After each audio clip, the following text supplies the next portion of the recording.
ओम नमः सिद्धिभ्यः। नमो अरिहन्ताणं नमो सिद्धाणं नमो आयर्याणं नमो उवज्झायाणं नमो लोये सव्यसाहणं। मंगलमय मंगलकरण वीतराग विज्ञान नमो ताहि जाति भय अरहंतादि महान। करि मंगल करि हो महाग्रंथ करण को काज जाते मिले समाज सब पावे निज पद राज। शिव उपाय करते प्रथम कारण मंगल रूप विघ्न विनाशक सुख करण नमो शुद्ध शिव भूप नमो शुद्ध शिव भूप। आचार्य कल्प पंडित टोडरमल जी द्वारा विरचित मोक्ष मार्ग प्रकाशक ग्रंथ 9वां अधिकार हमारा चल रहा है मोक्ष मार्ग का स्वरूप। बहुत सारी चर्चा हमने की।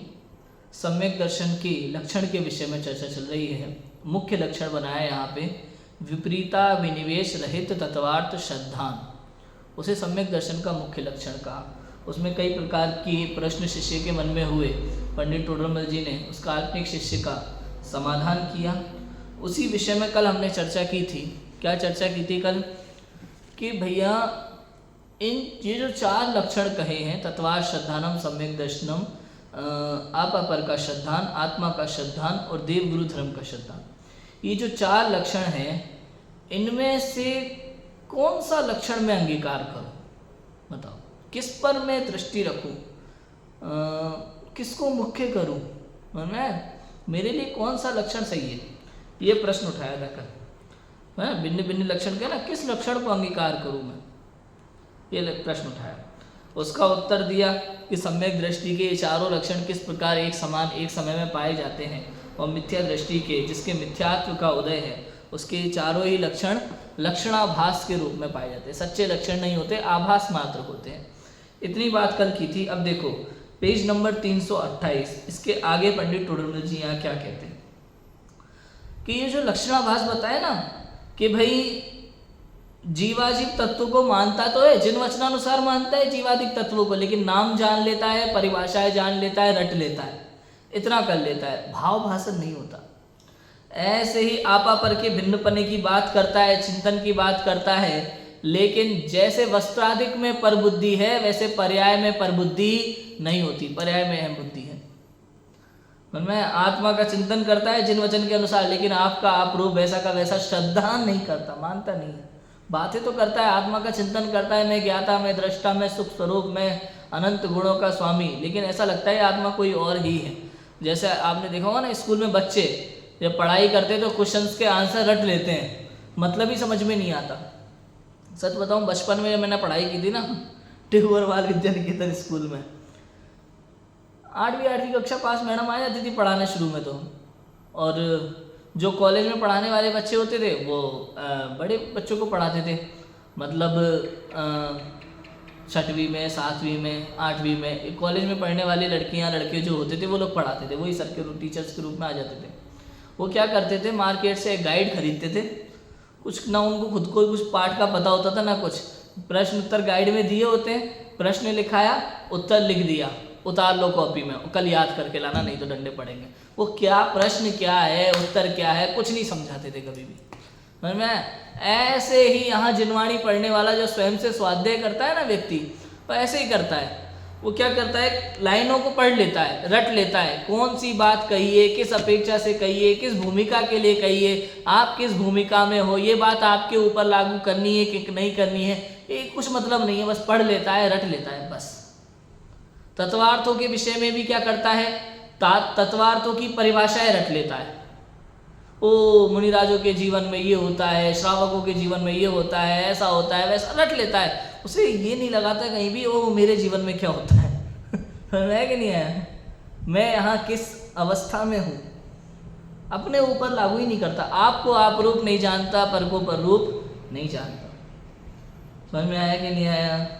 अरहंत देवादिक को मानता है लेकिन उनका स्वरूप नहीं जानता। जिन आज्ञा से मान लेता है, कुल परंपरा से मान लेता है, लेकिन उनका वास्तविक स्वरूप नहीं समझता। इसलिए दिखाई तो देते हैं ये लक्षण कि सम्यक दृष्टि हो सकता है, अरहंत आदि को ही मानता है, 7 तत्वों की इतनी भयंकर जानकारी है, इसे लगता तो ये सम्यक दृष्टि होगा, लेकिन कहते हैं लक्षणाभास है, लक्षण नहीं है।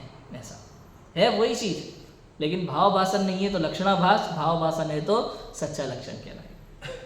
फिर आगे देखो पंडित टोडरमल जी यहाँ क्या बताते हैं कि तथा इन लक्षणाभासों में इतना विशेष है कि पहले तो देवादिक का श्रद्धान हो, फिर तत्वों का विचार हो, फिर आपा पर का चिंतवन करे, फिर केवल आत्मा का चिंतवन करे। इस अनुक्रम से साधन करे तो परंपरा सच्चे मोक्ष मार्ग को पाकर कोई जीव सिद्ध पद को भी प्राप्त कर ले। कितनी बढ़िया बात कही है, बताओ। अनुक्रम बता दिया, सम्यक दर्शन प्राप्त करना है तो क्या करना। यही बात सम्यक तो सन्मुख मिथ्या दृष्टि के प्रकरण में भी कही थी। पहले लक्षण, फिर निर्लक्षण निर्देश, पहले उद्देश्य, फिर लक्षण निर्देश, फिर परीक्षा। समझ में? ये परीक्षा वाली बात भी आगे आएगी इसमें, नेक्स्ट पैराग्राफ में और सिद्ध करेंगे इस चीज को। क्या कहा? इन लक्षणाभासों में इतना विशेष है कि पहले देवादिक का श्रद्धा, सबसे पहले देवादिक का श्रद्धान होना अत्यंत आवश्यक है। बिना देवादिक के श्रद्धान के तत्व विचार तक सच्चा नहीं होता। आप सोचो, एक मूवी है, बायोपिक मूवी है, कोई व्यक्ति हुए, नाम नहीं पता मुझे, नाम याद नहीं रहते हैं, ओलंपिक मेडल उसके गांव में कोई जीत करके आया, पड़ोसी गांव में, कुश्ती में, या हाँ कुश्ती वगैरह में किसी में ओलंपिक का मेडल जीत करके आया। जब बड़ा भाई इसको वो दिखाने ले गया कि ट्रेन से उतार के किस प्रकार कंधे पे बिठा करके पूरा नगर ने जुलूस निकाला, तो उसको देख करके लगा मुझे तो ऐसा बनना है। समझ में आया? उसको अभी तक कुछ नहीं पता था, कुश्ती क्या होती है, लड़ाई क्या होती है, उससे क्या मिलता है, कुछ नहीं।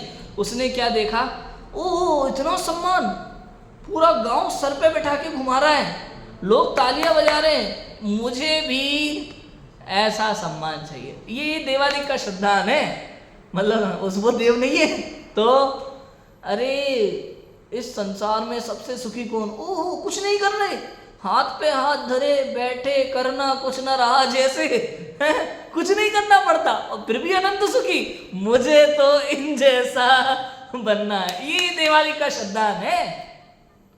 समझ में आया कि नहीं आया? इसका नाम देवादिक का श्रद्धान है। इसके बिना ना तो आश्रय बंद हो सकता है, ना संवर निजरा का श्रद्धान हो सकता है। आश्रय बंद का श्रद्धान हो सकता है, ना संवर निजरा का श्रद्धान हो सकता है, ना जीव अजीव का श्रद्धान हो सकता है। कुछ नहीं हो सकता इसके बिना। जो लोग बातें करते हैं, सच बताऊं अभी कैसा लगता है, कई लोग ऐसे हैं वर्तमान में, स्वाध्याय तो अच्छा हो गया, द्रव्य दृष्टि की बातें हो गई, बढ़िया है कि नहीं, समय सार आदि पढ़ रहे हैं, बढ़िया शानदार, और इतनी गलत प्ररूपणा हो रही है, शास्त्रों की निरूपण हो रहा है। ऐसा कहते हैं कि भाई मैं निर्दोष गाय हूँ, बस इतना जान लो, सम्यक दर्शन हो गया।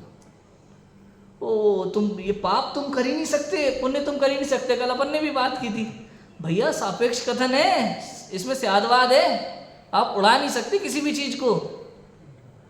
समझ में आया कि नहीं आया? कि सब तो व्यसन कर रहे हैं बड़े मजे से और फिर कह रहे नहीं मैं तो आत्मा हूं ना, ये तो शरीर है, ये तो पर द्रव्य। ऐसा नहीं होता है। द्रव्य लिंग के बिना भावलिंग नहीं होता, ये जिनवाणी का नियम है, नियम है। बताओ,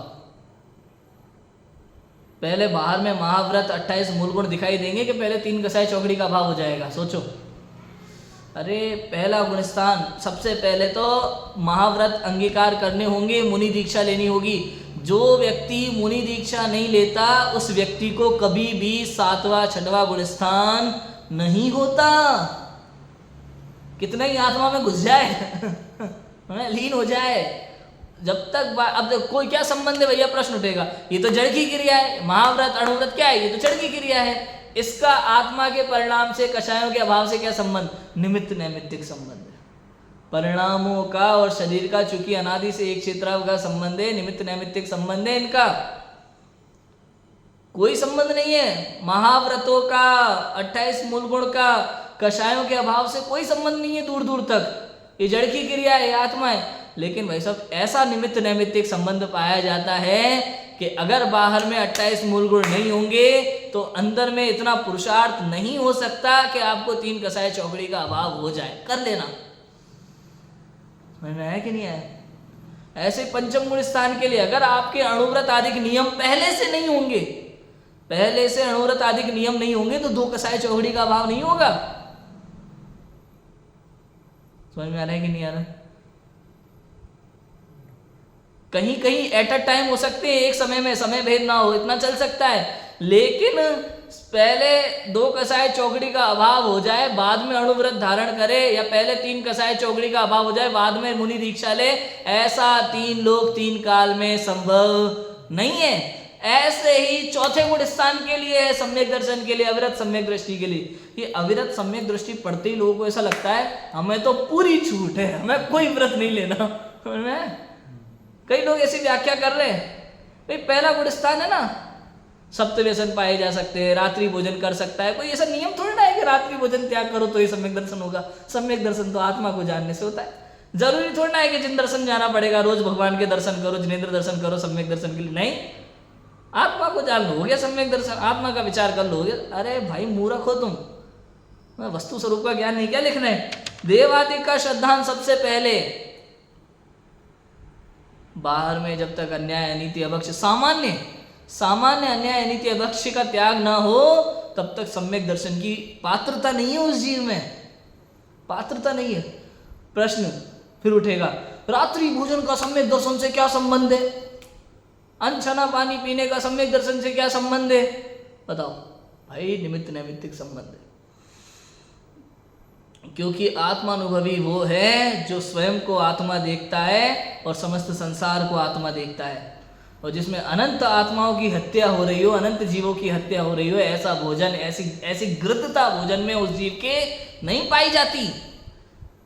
कोई कहे नहीं कुछ नहीं तो हमारे पास तो दूसरा अवसर ही नहीं है, नौकरी ऐसी है, फलाना ऐसा है, ठिकाना ऐसा है कि हमें तो करना पड़ेगा। भाई साहब करना पड़ेगा तो सम्यक दर्शन तो नहीं हो सकता। यदि पहले किसी जीव ने रात्रि भोजन इत्यादि का त्याग कर दिया है, अन्याय अनीति अभक्ष का त्याग कर दिया और उसको सम्यक दर्शन हो गया, और बाद में कभी किसी कारण से रात्रि भोजन करना शुरू कर दिया, भाई साहब गुणस्थान गिरेगा। समझ में आया कि नहीं आया? गिर जाएगा, है ही नहीं। ये समझना पड़ेगा। पहले आपके ये बाहर में सदाचार दिखाई देना चाहिए, तब आपको सम्यक दर्शन की पात्रता है कि कोई संबंध नहीं है। हाँ, हम भी कह रहे हैं कोई संबंध नहीं है, बाहर के सदाचार का आत्मानुभव से दूर दूर तक कोई संबंध नहीं है। लेकिन ये भी पक्का है कि बाहर का सदाचार दिखे बिना आत्मानुभव हो सकता नहीं है। ये गजब की बात है। ये जैन शासन है, ये जैन दर्शन है। समझ में आ रहा है कि नहीं आ रहा? रात्रि भोजन के त्याग का, कंदमूल के त्याग का, अनछने पानी के त्याग का सम्यक दर्शन से दूर दूर तक कोई संबंध नहीं है। सम्यक दर्शन तो आत्मानुभव का नाम है। रात्रि भोजन के त्याग से सम्यक दर्शन नहीं होता, कंदमूल के त्याग से सम्यक दर्शन नहीं होता, नित्य जिनालय जाने से, अनछना पानी नहीं पीने से सम्यक दर्शन नहीं होता किसी जीव को। लेकिन ये बात भी 100% सत्य है कि जो रात्रि भोजन करता है, कंदमूल खाता है, मंदिर नहीं जाता है, अनछना पानी पीता है, वो भी सम्यक दर्शन के योग्य, उसको भी सम्यक दर्शन नहीं होता है। ये गांठ बांध लेना इस बात को। समझ में आया कि नहीं आया? ये छोटी छोटी चीजें भाई, ज्ञानी की प्रत्येक क्रिया विवेक पूर्वक होती है, विवेक पूर्वक होती है। सम्यक दृष्टि का जीवन आदर्शमय होता है। आदर्शमय होता है का मतलब समझे? उसके जीवन में व्यसन नहीं पाए जाते, उसके जीवन में अनीति नहीं होती। समझ में आया कि नहीं आया? राष्ट्रीय नीतियों का भी पालन करता है, वो अपने विवेक से निर्णय करता है क्या योग्य है क्या अयोग्य है। ऐसा नहीं ये तो जड़ की क्रिया है, अरे ये तो रागादि विकारी भाव तो मैं हूं ही नहीं, होने दो जो मन में हो रहा है। ऐसा मैं भी यही कह रहा हूं, होने दो। हम ये नहीं कह रहे कि वो तो आप उसको रोक सकते हो, कि बदल सकते हो, कि उसको स्मरण कर करके दुखी होना कि रोना, ये नहीं कह रहे, ये नहीं कह रहे। लेकिन भूमिका अनुसार ये कार्य हमारे जीवन में अगर होते हैं तो अच्छी बात नहीं है, हमें इनसे भिन्न होना है, हमें इन पाप क्रियाओं का त्याग करना चाहिए। अरे क्रियाओं का तो त्याग करो, नियम संयम तो ले लो। समझ में आया? परिस्थिति रमण का त्याग किया हमने, जुआ का त्याग किया, शराब का त्याग किया, सप्त व्यसन का त्याग किया। अच्छा भाव आ जाए तो बोलो राजू भाई, त्याग कर दिया, आज हमने त्याग कर दिया, परिस्थिति रमण का त्याग कर दिया। अगर परिस्थिति रमण का भाव आ गया तो आने दो, आने दो, कोई दिक्कत नहीं, भाव आने दो, करना नहीं। बात समझ में आ रही है कि नहीं आ रही? जितना हो सके खेद वर्तता है उसमें, भाव भी आए तो ज्ञानी को खेद वर्तता है, अरे मुझे ऐसे भाव क्यों आ रहे, आएंगे भाई साहब, ये बात सच्ची है। अब ये बात कैसे लगाना है सोचो। पंचम गुण स्थान में अणुव्रत होते हैं, वहां परिस्थिति रमण का त्याग होता है, दूसरी प्रतिमा में, वो भी व्रत प्रतिमा में। तो वो क्या है? अरे भैया परिस्थिति रमण तो सम्यक दृष्टि चौथे गुण स्थान वर्ती जीव के जीवन में भी नहीं पाया जाता, लेकिन क्योंकि अनीति है, अन्याय है, लेकिन भाव आते हैं, भावों को रोका नहीं सकता, उन भावों में खेद वर्तता है, उन भावों को हे जानता है, उपाधि नहीं आना। कोई बात नहीं, चौथा गुण स्थान है, पंचम थोड़ी है, आने तो ऐसे भाव तो आना चाहिए, ऐसा नहीं, उसे अंदर में लगता है कि मुझे ऐसे भाव नहीं होने चाहिए। ये भी जानता है कि होंगे, औदैहिक भाव है, उनका दुखी नहीं होता, दुखी नहीं होता, रोएगा नहीं उन भावों को पकड़ करके, लेकिन खेद वर्तता है, उसे हे जानता है, उपाधि नहीं मान। ये ज्ञानी की परिणति है। और पंचम गुण स्थान में व्रत प्रतिमा में जब उस नियम वो आत्म विशुद्धि इतनी बढ़ जाती है कि उस जाति के भाव ही उत्पन्न नहीं होते। अब कोई के अगर हो गए तो गुण स्थान गिर जाता है। ये सीधा सिंपल सा गणित है जैन दर्शन का, इतना कठिन नहीं है। गलत प्ररूपणा हो रही है शास्त्रों की, इसलिए चारों अनुयोगों को बराबर से सामने रख के बात करना चाहिए। मैं हमेशा कहता हूं ये बात, ऐसा नहीं आप किसी एक लाइन को पकड़ के पूरे 1 घंटा बोल गए, अगले दिन दूसरी लाइन को पकड़ के कुछ भी बोले, ऐसा नहीं होता है। एक एक बात के साथ चारों अनुयोग के सिद्धांत बराबर लगने चाहिए तो बात सही बैठती है। समझ में आ रहा है कि नहीं आ रहा? कितना इजी है। इसलिए जो ऐसा माने कि अरे मैं तो आत्मा हूं, मैं तो सम्यक दृष्टि हूं, तो मंदिर भी नहीं जाना, अब तो रात भाई बातें बनाता है बातें बनाता है, ऐसा कहते हैं। सबसे पहले लक्षणाभास में इतना विशेष, लक्षणाभास में इतना विशेष है कि पहले तो देवादिक का श्रद्धान। सबसे पहले क्या करना है? देवादिक का श्रद्धान। सबसे पहले तो देवादिक का श्रद्धान होता है। बिना देवादिक के श्रद्धान के तत्वार श्रद्धान, आपा पर का श्रद्धान नहीं हो सकता भाई साहब। सबसे पहले देवादिक का श्रद्धान होता है, फिर तत्वों का विचार होता है, ये क्रम है। फिर तत्वों का विचार होता है। जब तत्वों का पूरा विचार हो जाता है, 7 तत्वार्थों का, आश्रव बंध संवरण निर्जरा मोक्ष सबका, तब आपा पर का, ये मैं हूं ये मैं नहीं हूं। अब आपा पर में अजीव के विशेष और जीव के विशेष दोनों को भिन्न भिन्न जानता है। समझ में? केवल जीव अजीव को, ये आश्रव बंध संवरण निर्जरा मोक्ष क्या है? ये जीव अजीव के विशेष है। मुख्य तत्व तो जीव और अजीव 2 है, और ये क्या है? बाकी के इनके विशेष है। विशेष माने पर्याय है, जीव अजीव के विशेष माने पर्याय है। अब जीव अजीव के ये जो विशेष है, आश्रव बंध संवरण निर्जरा, ये क्या है? मिले जुले लगते हैं। अब मिले जुले होने में पहचान करना है कि ये जीव है, ये अजीव है। जीव के विशेष कौन से, अजीव के विशेष कौन से? अणुव्रत महाव्रत मैं नहीं हूं। अणुव्रत महाव्रत का जो भाव है वो मेरा विभाव भाव है, वो भी मैं। ये भेद विज्ञान करना पड़ेगा। ऐसा समझ में है कि नहीं है? वो भी पर है, ऐसे समझना पड़ेगा। अपेक्षा सापेक्ष, सब कुछ सापेक्ष है, बिना सापेक्ष कुछ नहीं है। समझ में आ रहा है कि नहीं आ रहा? ऐसा समझना। बिना अपेक्षा के तो मिथ्यात्व हो जाता है भैया, इसलिए सापेक्ष कथन करना हमेशा। ये जो बोली है ना, ये जो बोलते हैं नहीं मैं आत्मा हूं बाकी सब, अपेक्षा लगा के बोलो, बिना अपेक्षा के मिथ्यात्व। ज्ञानी भी जब अपने आप को आत्मा अनुभव करता है तो श्रद्धा में तो आत्म तत्व की निर्विकल्प श्रद्धा होती है, श्रद्धा में विकल्प नहीं होते। समझ में आया? श्रद्धा में विकल्प नहीं होते। विकल्प किस में होते हैं? ज्ञान में होते हैं।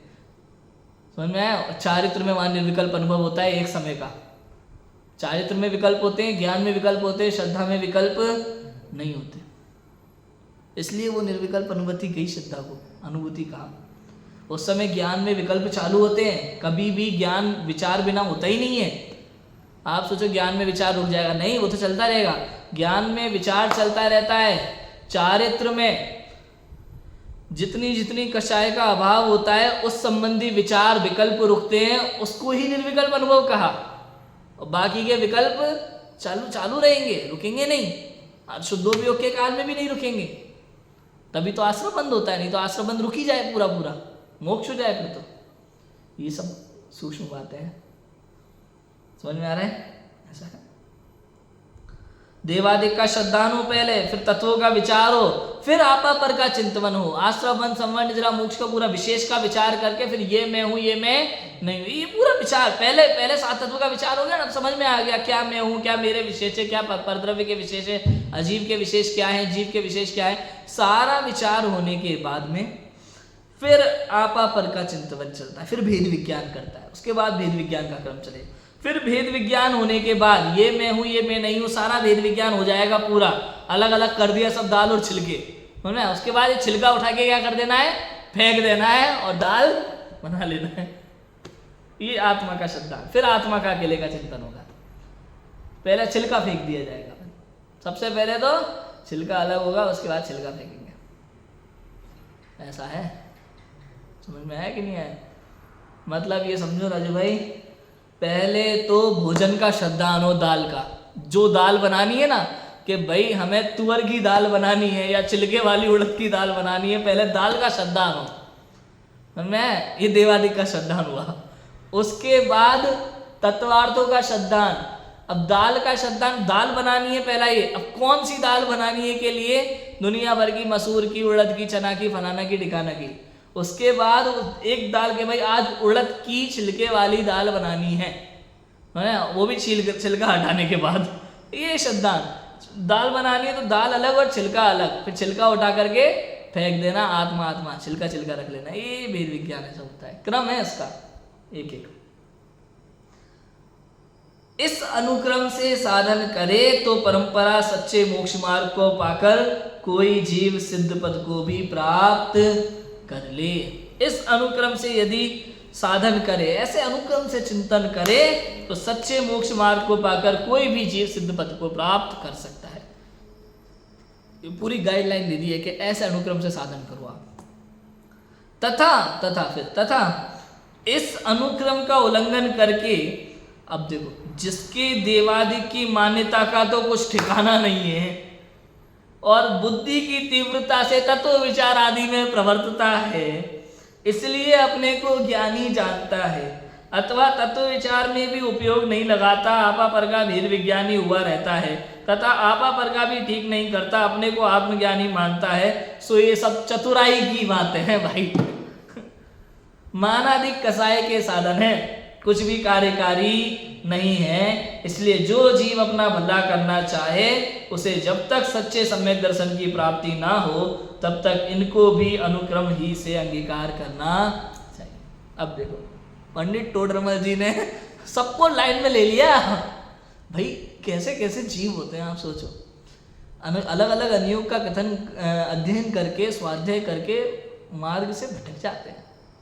उनको मार्ग में लाने के लिए पंडित टोडरमल जी एक एक बात को कितनी, मतलब एक एक शब्द उनके रखने के पीछे क्या विचार रहे होंगे आप सोचो।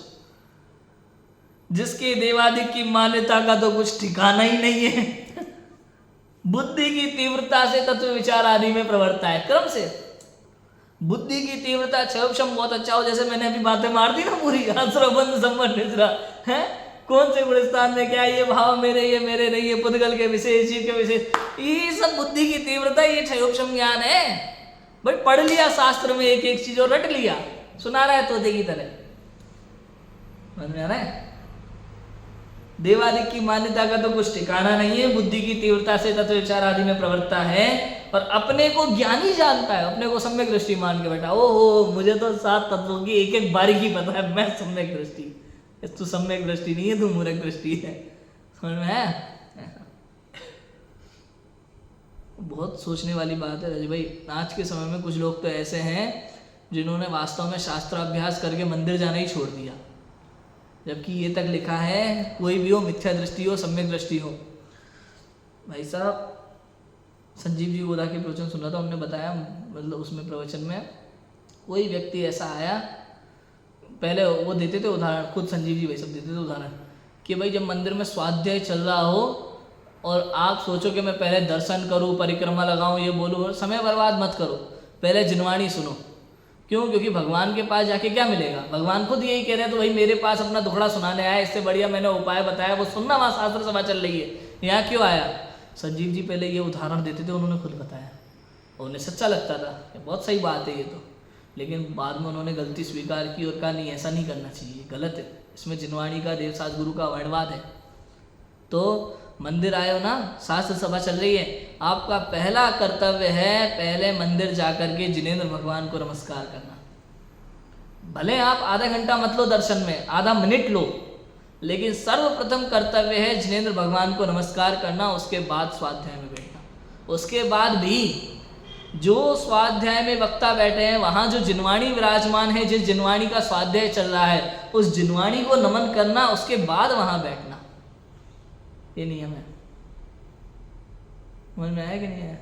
ये विनय है, बिना विनय के सम्यक दर्शन नहीं होता भैया।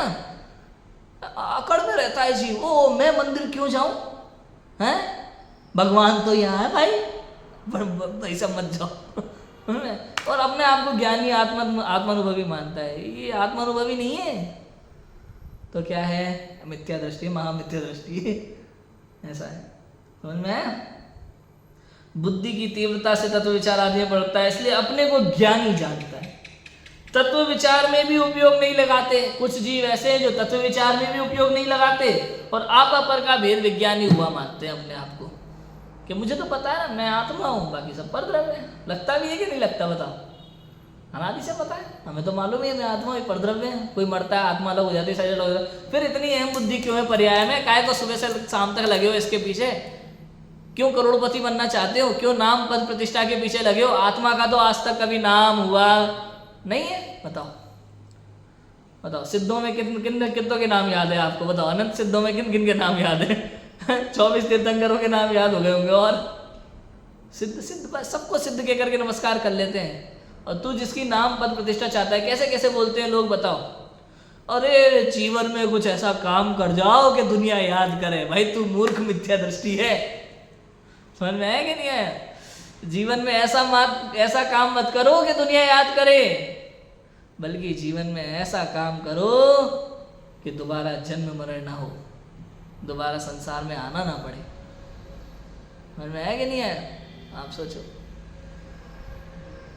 ये जैन दर्शन है, इतनी गजब की बात है। आपा पर का भेद विज्ञानी हुआ रहता है, आपा पर का भी ठीक नहीं करता और अपने को आत्मज्ञानी मानता है। आपा पर का भी ठीक से कुछ विचार नहीं करता और अपने को क्या मानता है? आत्मज्ञानी मानता है। भाई मैं तो आत्मा हूँ, बाकी दुनिया में जो हो रहा है होने दो, मैं तो आत्मा हूँ और मस्त हूँ। क्या मिथ्या दृष्टि, सीधी सिंपल सी बात। तो ये सब क्या है? चतुराई की बातें हैं, बातें मारता है और कुछ नहीं है। मानादिक कसाय के साधन है, और ऐसे व्यक्ति वास्तव में मानादिक कसाय करते हुए पाए जाएंगे। इनको सम्यक दर्शन का भी अहंकार हो जाता है। इनको ऐसा लगता है कि मैं सम्यक दृष्टि और बाकी दुनिया पागल है, वो मिथ्या दृष्टि है, हमें सब मिल गया। ये ऐसा दिखेगा आपको, भयंकर अहंकार दिखाई देता है ऐसे जीवों में। मानादिक कसाय के साधन है, कुछ भी कार्यकारी नहीं है। भैया सम्यक दृष्टि ज्ञानी जीव के जो सरलता जीवन में आती है ना, वो अलग ही दिखाई देती है। ये बात सच है रजू भाई, कि अल्प ज्ञानी जीव, हम जैसे जीव सम्यक दृष्टि मिथ्या दृष्टि की पहचान नहीं कर सकते, लेकिन मिथ्या दृष्टि की पहचान तो कर सकते हैं। सम्यक दृष्टि की पहचान कर पाए ना कर पाए, लेकिन मिथ्या दृष्टि की पहचान तो हो ही जाती है। यदि ऐसे मानादिक कषाय दिखाई दे भारत वर्तमान में, अपने आप को आत्मानुभवी समझो और आत्मानुभव का ही कषाय करने लगे, ये मिथ्या दृष्टि, ऐसा होता ही नहीं है। समझ में? उस भले एक अनंत अनुबंधी का अभाव हो, लेकिन उसके जीवन में उतनी सरलता दिखाई देती है। आप सोचो ना, हमारे अगर अनंत अनुबंधी है और किसी जीव के अनंत अनुबंधी का अभाव है, हमारे बीच में बैठा है, तो कुछ तो अंतर होगा कि नहीं होगा? उसके बोलने में, उसके व्यवहार में, उसके आचरण में कुछ तो दिखाई देगा कि नहीं देगा? उससे समझ में आता है। मैं ही नहीं कह रहा कि बाहर से दिखाई दे तो 100% वो सम्यक दृष्टि हो अंदर में, लेकिन जो सम्यक दृष्टि है वो बाहर से दिखाई देगा ही देगा। ऐसा है, उसके अनीति दिखाई नहीं देगी, उसके इस तरह के कसाय भाव दिखाई नहीं देंगे। अन्य जीवों के प्रति द्वेष भाव दिखाई नहीं देगा इतना, क्योंकि सबको आत्मा देखता है। तो ये बहुत सारी ऐसी बातें हैं। अभी जो प्रणुपा चलती है ना, सम्यक दृष्टि मिथ्या दृष्टि में कोई अंतर नहीं होता, बाहर की प्रवृत्ति सम्यक दृष्टि की और खतरनाक होती है, वो तो और घोर पाप करता है, और ये पागलपन है, ऐसा नहीं है कुछ भी, ऐसा कुछ भी नहीं है, ये सब बेकार की बातें हैं। अनंत अनुबंधी का अभाव हुआ है, बाहर में उसका असर दिखाई देता है। समझ में आया कि नहीं आया? उसके जीवन में उस जाति का आनंद दिखाई देता है, संसार से उदासीनता दिखाई देती है। समझ में आया? हाँ, समय आने पर वो तलवार उठा सकता है, कोई बड़ी बात नहीं, मैं ये नहीं कह रहा कि तलवार नहीं उठाएगा। समय आने पर उसके जीवन में हिंसा दिखाई देगी, लेकिन वो उसको उपाधि नहीं मानेगा, बिल्कुल नहीं मानेगा। अब अप्रत्याख्यान और प्रत्याख्यान और संजनन कषाय है ना, 3 कषाय है चौथे गुणस्थान वर्ती के, तो 3 कषाय संबंधी दिखाई देगा। अणुवृत्ति जीव के भी संकल्प हिंसा का त्याग है, विरोधी आरंभी का नहीं है। तो समय आने पर, अब जैसे परिवार पे कोई आक्रमण करता है तो अपनी माता बहनों की रक्षा के लिए वो शस्त्र उठा सकता है, कोई बड़ी बात नहीं है, लेकिन कभी भी किसी भी परिस्थिति में वो किसी को शस्त्र उठाने की शिक्षा नहीं देगा। ये तो एक समय का परिणाम होता है, और बाद में उसका भी पश्चाताप बरतता है कि अरे ना परिवार मेरा है, ना ये शरीर मेरा है, मैंने क्या किया। वो भी भगवान आत्मा था, उसकी भी एक समय की भूल है, ये बाद में विचार भी बढ़ता है। वो तो एक समय का औधिक भाव होता है जो हावी होता है, उस समय विवेक काम नहीं करता। तो इस तरह के परिणाम हो सकते हैं, कोई बड़ी बात नहीं है।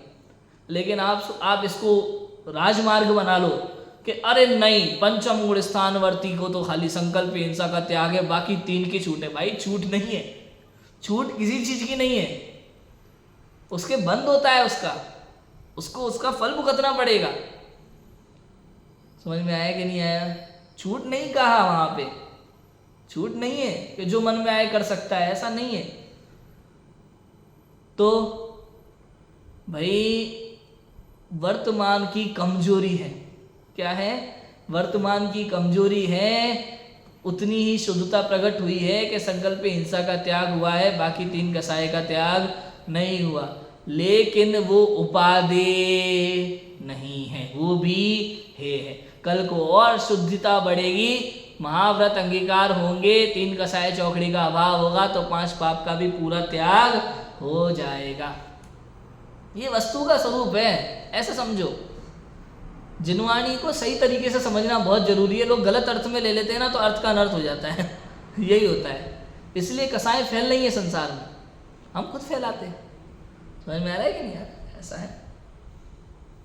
मान आदि कसाय के साधन है, कुछ भी कार्यकारी नहीं है। इसलिए जो जीव अपना भला करना चाहे, उसे जब तक सच्चे सम्यक दर्शन की प्राप्ति ना हो, तब तक इनको भी अनुक्रम से ही अंगीकार करना। अनुक्रम से अभ्यास करो, ऐसे अभ्यास करो। वही कहते हैं, देखो क्या कहते हैं, पहले तो आज्ञादि से व किसी परीक्षा से कुदेवादि की मान्यता छोड़कर अरिहंत देवादि का श्रद्धान करना। क्या? पहले तो आज्ञादि से, मतलब जिस कुल में उत्पन्न हुए, जैसे जैन कुल में उत्पन्न हुआ है, माता पिता ने कह दिया ये अरिहंत आदि के, सबसे पहले तो आज्ञा ही होगी परीक्षा के पहले। अन्य जीव भी है कोई भी, तो आज गुरु बताएंगे, अरे सच्चे तो वीतरागी देवसास गुरु है, गुरु पे विश्वास होगा तो पहले तो आज्ञा, फिर परीक्षा भी करना। लेकिन क्योंकि आज किसी गुरु ने तुझे ये देव बता दिए, कल दूसरे बता देंगे तो वहां भग जाएगा तू। इसलिए कहा पहले तो आज्ञादि से, व किसी, व माने और, व माने अथवा नहीं, कोई आज्ञा से या अथवा नहीं, और पहले तो आज्ञादि से व किसी परीक्षा से कुदेवादि की मान्यता छोड़कर अरिहंत देवादि का श्रद्धान करना, स्वरूप का विचार करना, स्वरूप का श्रद्धान करना। अरिहंत देवादि का भी ऐसा नहीं ऊपर ऊपर से छत्र चमंडल भामंडल भारी ये तो प्रातिहार्य मनारी ऐसा रख लिया, ऐसे नहीं। आत्मगुणों का चिंतन करना, अरिहंत आदि का विचार करना कि कैसे इन्होंने अपने जीवन में कषायों का अभाव किया, मोह आदि का अभाव किया। ये जो सिद्ध चक्र की जयमाला की पहली जयमाला में अपन ने पूरा पढ़ा, इस तरीके से पढ़ो कि कैसे वो हमारी तरह थे और आज अरिहंत अवस्था में विराजमान हैं। ये सब विचार करो, उनके स्वरूप का विचार करो। अनंत सुखी हैं, कैसे हैं, कैसे अनंत सुख, अनंत दुखी से कैसे अनंत सुखी हो गए, इसका विचार करो। कुदेवादि की मान्यता छोड़कर अरिहंत देवादि का श्रद्धान करना। अरिहंत देवादि का श्रद्धान करना मतलब उन्होंने संसार अवस्था से किस प्रकार मोक्ष अवस्था को प्राप्त किया, वो कौन सी विधि है, उस विधि को सीखना ही अरिहंत आदि का श्रद्धान करना है। अरिहंत आदि का श्रद्धान करना मतलब उनकी पूजा करना, भक्ति करना नहीं है। पूजा भक्ति करना अच्छी बात है, उसकी कोई बुनी है, लेकिन इसका नाम सच्चा श्रद्धान नहीं है। आपने ऊपर ऊपर से नाम रट लिए, पूजा कर ली, भक्ति कर ली, लिखी लिखाई, इसका नाम अरिहंत आदि का श्रद्धान नहीं है। अरिहंत आदि का सच्चा श्रद्धान क्या है कि कल वो भी हमारे जैसे थे, अनंत दुखी थे, संसार में पंच परावर्तन कर रहे थे, वो भी आज वो सिद्धालय में विराजमान है, अनंत सुखी है। अनंत दुखी से वो अनंत सुखी किस प्रकार हुए, इस पूरी विधि का श्रद्धान, उस पूरी विधि की समझ, उसका श्रद्धान, उसका नाम अरिहंत आदि का श्रद्धान है। और ये 7 तत्वों में आएगा, में आएगा नहीं आएगा, ये 7 तत्वों के श्रद्धान में आएगा। ऐसा है, इसलिए 7 तत्वों का श्रद्धान मुख्य लक्षण कहा, क्योंकि यह श्रद्धान होने पर गृहीत मिथ्यात्व का तो अभाव होता है तथा मोक्ष मार्ग के विघ्न करने वाले कुदेवादिक का निमित्त दूर होता है। मोक्ष मार्ग का सहायक अरिहंतादिक देवादिक का निमित्त तब मिलता है, इसलिए पहले देवादिक का श्रद्धान करना चाहिए। कुदेवादिक का निमित्त छूटता है, कुगुरु का निमित्त छूटता है, इसलिए सबसे पहले अनंत दुखी से अनंत सुखी किसी प्रकार से हुए, किस विधि से हुए, इसका श्रद्धान जरूरी है, वही सच्चे देवादिक का श्रद्धान है। इससे कुदेव, कुशास्त्र, कुगुरु, कुधर्म का श्रद्धान छूटता है। समझ में? फिर जिनमत में कहे जीवादिक तत्वों का विचार करना, नाम लक्षणादिक सीखना, विचार करना, नाम लक्षण सीखना, क्योंकि इस अभ्यास से तत्वार्थ श्रद्धान की प्राप्ति होगी। अभ्यास तो ही, पहले नाम पढ़ो, फिर लक्षण सीखो, फिर विचार करो, फिर परीक्षा लगाओ। विचार करो, परीक्षा करो, ऐसे अभ्यास करो। फिर आपा पर का भिन्नपना जैसे भाषित हो वैसे विचार करता रहे। कोई कहेगा भाई त्रियंच में नरकों में कौन ऐसे करता होगा? अरे भैया, वहां भी पूर्व की देशना होती है। आज किसी का निमित्त, कोई ना कोई निमित्त तो हर जगह बनता ही है। 5 समवाय बिना कार्य होता ही नहीं है। और उस समय उसको भी कुछ समय विचार चलता है, भले अंतर्मुहूर्त का टाइम चले। अंतर्मुहूर्त बहुत होता है, अंतर्मुहूर्त में 5 लब्धियां हो जाती है। अंतर्मुहूर्त के विचार में वो सम्यक दर्शन प्राप्त कर लेता है। वो 7 तत्वों का भी विचार कर लेता है, आपा पर का विचार कर लेता है। 7 तत्वों का विचार कैसे करता है, इसकी चर्चा पहले कर चुके। तिर्यंच आदि को कैसे होता है, नरक में कैसे होता है। फिर आपा पर का भिन्नपना जैसे भाषित हो वैसे विचार करता रहे, क्योंकि इस अभ्यास से वेद विज्ञान होता है। फिर आप में अपनत्व मानने के अर्थ स्वरूप का विचार करता रहे, क्योंकि इस अभ्यास से आत्मानुभव की प्राप्ति होती है। समझ में? पहले तो अरिहंतादिक का विचार करे, फिर 7 तत्वों का नाम लक्षण निर्देश परीक्षा पूर्वक चिंतन करे, फिर उसको आपा पर का वेद विज्ञान करे, और फिर अपने में अपनत्व करके अपने स्वरूप का विचार करता रहे। और इस अभ्यास से आत्मानुभव की प्राप्ति, विचार करता रहे। विचार करते करते उसको श्रद्धा में निर्विकल्प अनुभूति हो जाती है। इसी का नाम सम्यक दर्शन है। समझ में आया? इस प्रकार अनुक्रम से इनको अंगीकार करके फिर इन्हीं में कभी देवादिक के विचार में, कभी तत्व विचार में, कभी आपा पर के विचार में, कभी आत्म विचार में उपयोग लगाए। ऐसे अभ्यास से दर्शन मोह मंद होता जाए, तब कदाचित सच्चे सम्यक दर्शन की प्राप्ति होती है। ये विचार चलता रहता है, ज्ञान में चलता रहता है विचार।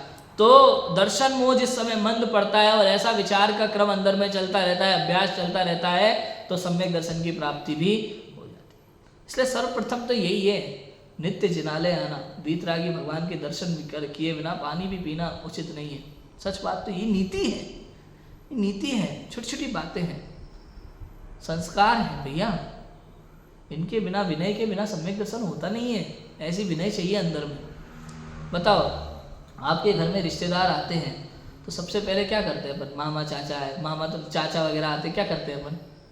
दादा आए, बड़े लोग आए तो क्या करते हैं? सबसे पहले चरण स्पर्श करते हैं, जय जिनेंद्र बोलते हैं, फिर उनको बिठाते हैं। ऐसे नहीं, और भाई सब क्या हाल चाल है, बैठो आओ, और चाचा जी सब बढ़िया। ये संस्कार नहीं। अगर ऐसा कोई करता हो तो कैसा लगेगा? अंग्रेजों के होता होगा ना व्हाट्सअप, कैसा पागलपन लगता है। श्रद्धांत तो उसको भी ये चाचा है, विनय नहीं है। वो रिश्ते नहीं होते सच्चे, वो सच्चा रिश्ता नहीं होता। ऐसा कह रहे खून का रिश्ता है, सच्चा रिश्ता नहीं होता। फिर विले को समझ में आ रहा है कि नहीं आ रहा? ऐसा है, क्योंकि अंदर में उसको चाचा के प्रति विनय ही नहीं। अनुक्रम से इनको अंगीकार करे, फिर इन्हीं में कभी देवादिक के विचार में, कभी 7 तत्वों के विचार में, कभी आपा पर के विचार में, कभी आत्म विचार में उपयोग लगाए। उपयोग माने ज्ञान, ज्ञान की पर्याय। ऐसे अभ्यास से दर्शन मोह मंद, जब ये ज्ञान में उपयोग में ये विचार चलते हैं ना निरंतर, तो दर्शन मोह मंद हो जाता है। ये कर्मादि कर्मणाएं कांपने लगती हैं, जो सत्ता में कर्म पड़े वो भी हिल जाते हैं। मैंने प्रायोगिक लब्धि में पढ़ा था ना, अंता कूड़ा कोड़ी सागर ले जाता है। समझ में आया? तब कदाचित दर्शन मोह मंद होता जाए, तब कदाचित सम्यक दर्शन की प्राप्ति होती है। परंतु ऐसा नियम तो है नहीं, किसी जीव के कोई प्रबल विपरीत कारण बीच में हो जाए तो सम्यक दर्शन की प्राप्ति नहीं भी होती। अब देखो भाई, प्राप्ति तो ऐसे ही होती है, लेकिन ऐसे में भी यदि तीव्र मोह हो तो किसी जीव को प्राप्त नहीं भी हो, लेकिन प्राप्त तो ऐसे ही होगा। उसके 4 लक्षण पाए जाएंगे। चारों का विचार निरंतर चलता है, इसी प्रकार का विचार चलता है। और एक के विचार में चारों का विचार होता है, वो मैंने बता चुका है, एक के विचार में चारों का विचार कैसे होता है। परंतु मुख्य रूप से बहुत जीवों के तो इस अनुक्रम से कार्य सिद्धि होती है, इसलिए इनको इस प्रकार अंगीकार करना। परंतु मुख्य रूप से तो बहुत जीवों के तो इस अनुक्रम से कार्य सिद्धि होती है, इसलिए इनको इस प्रकार अंगीकार करना। जैसे उदाहरण दिया, जैसे पुत्र का अर्थी विवाहादि कारणों को मिलाए पश्चात बहुत पुरुषों के तो पुत्र की प्राप्ति होती ही है, किसी को ना हो तो ना हो। समझ में आया? पुत्र प्राप्ति के लिए कोई क्या करना कि पहले विवाह तो करो भाई, हैं? विवाह आदि कार्य संपन्न होंगे तो पुत्र की प्राप्ति भी हो जाएगी। किसी को मेडिकल प्रॉब्लम हो, उसके ना हो तो ना भी हो, कोई कि भाई हम तो सब कर रहे हैं फिर भी नहीं हुआ, तो नहीं भी हो सकता, लेकिन क्रम तो यही है। ऐसा इसे तो उपाय करना, इसलिए उपाय तो करना ही पड़ेगा। उसी प्रकार सम्यक्त्व का अर्थ इन कारणों को मिलाए, ये जो कारण बताए 4 इनको मिलाए पश्चात बहुत जीवों के तो सम्यक्त्व की प्राप्ति होती ही है, किसी को ना हो तो नहीं भी हो, परंतु इसे तो अपने से बने रहने का उपाय, अपने से जैसे बने वैसा उपाय उसको करना चाहिए। इसे तो अपने से बने वह उपाय करना चाहिए। ऐसा इस प्रकार सम्यक्त्व का यहाँ लक्षण निर्देश किया है। बहुत सारी बातें हमने आज की हैं, कल इस विषय में और हम चर्चा करेंगे थोड़ी सी, और थोड़ी चर्चा और है इस विषय में, उसके विषय में बात करेंगे। उसके बाद सम्यक्त्व के भेद और उनका स्वरूप वर्णन आएगा, इसकी चर्चा करेंगे। अभी की बात को विराम देते हैं। ओम नमः शिवाय।